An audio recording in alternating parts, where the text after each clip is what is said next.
Bonjour. Tout va bien au sommet de l'État puisque la plupart des journaux relaient un communiqué émanant de la présidence ivoirienne. Alassane Ouattara, testé négatif hier, reprend du service aujourd'hui, annonce l'Inter dernière heure le matin entre autres. Ceci après une infection constatée lors de son confinement au début du mois suite à un contact avec un cas positif. L'autre actualité qui défraie la chronique ce matin, ce sont les gardes pénitentiaires de Côte d'Ivoire qui ont donc débrayé pour réclamer entre autres une prime Covid-19 parce que se considérant comme exposés aux malades, une vingtaine de personnes parmi eux auraient été contaminées à la maladie du coronavirus depuis le début de la pandémie, renseigne sur Info. Plus largement, poursuit l'intelligent d'Abidjan, il dénonce la surpopulation des prisons ivoiriennes avec 18 900 détenus pour une capacité officielle de 7 000 places. Le cas de la maison d'arrêt et de correction d'Abidjan-La Maka est patent, 7 180 prisonniers pour une capacité de 1 500 places au maximum, nous dit le quotidien Le Temps.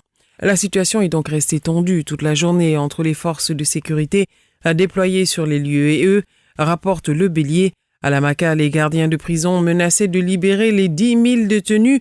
Aux dernières informations, on dénombrait une dizaine de gardes blessés et 3 autres interpellés, nous dit à Notre Voix. L'essor annonce la fermeture des frontières terrestres entre la Côte d'Ivoire et la Guinée après la détection de cas d'Ebola.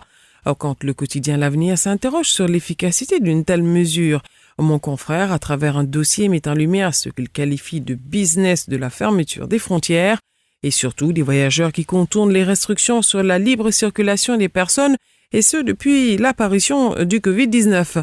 Le journal le pointe du doigt ceux qui seraient au cœur de ce trafic, non sans faire un lien entre cette porosité des frontières et les risques encourus par la Côte d'Ivoire. Dernier en date, ces cas d'Ebola confirmés pour lesquels 700 personnes à haut risque, incluant les contacts potentiels, ont été vaccinées. En tout état de cause, résume le billettiste du quotidien Le Matin, les problèmes se suivent sans se ressembler entre le Covid-19 qui n'a pas fini de poursuivre sa course effrénée, le virus Ebola qui pointe son nez et dans le même temps la grippe aviaire qui refait surface du côté de Mondoukou vers Grand-Bassam.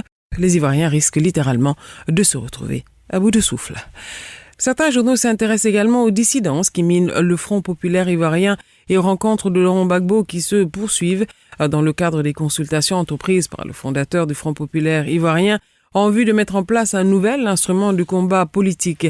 Ici, pour le Nouveau Réveil, Le Bélier ou encore Notre Temps, les secrétaires généraux de son ancien parti, le FPI, ainsi que Simone Ive Gbagbo donnent leur quitus pour la création d'un nouveau parti. Pour le jour plus, Gbagbo commence avec dictature et clanisme. Notre Voix ouvre ses colonnes au FPI qui promet de combattre la pensée unique et même de rebondir.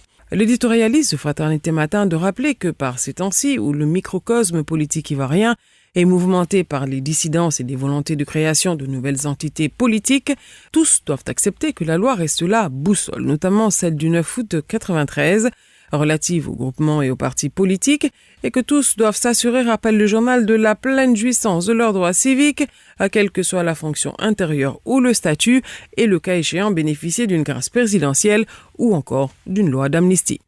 Enfin, parents d'élèves, voici venue l'heure des inscriptions et des fournitures scolaires. La rentrée est annoncée et c'est pour le 13 septembre prochain. Courage à vos journaux et bonne lecture.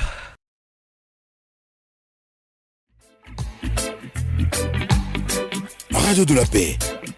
Se parler, s'écouter, se comprendre.